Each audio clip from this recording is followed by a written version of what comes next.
Sports চালান, আপনারা কোনোভাবে সমুদ্রের জলে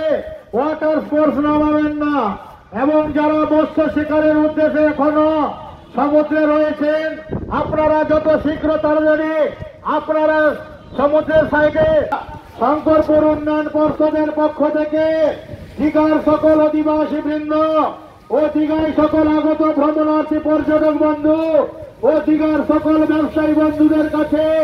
প্রশাসনের পক্ষ থেকে বিনম্র আবেদন জানানো হচ্ছে যে আপনারা জানেন যে বঙ্গোপসাগরে সৃষ্টি হওয়া ঘূর্ণিঝড়ের প্রভাবে দীঘার বঙ্গোপসাগরে সমুদ্র উত্তাল বিশেষ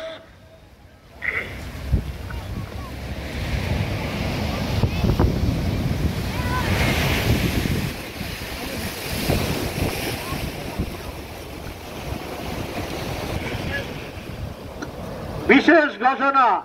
এত দ্বারা দীঘা শঙ্করপুর উন্নয়ন পর্ষদের পক্ষ থেকে সকল অধিবাসী বৃন্দ ও দীঘায় আগত সকলের কাছে প্রশাসনের পক্ষ থেকে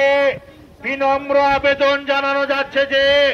বঙ্গোপসাগরে সৃষ্টি হওয়া ঘূর্ণিঝড়ের প্রভাবে দীঘার সমুদ্র যে কোনো ভাবে যে কোনো সময় উত্তাল হতে পারে। তাই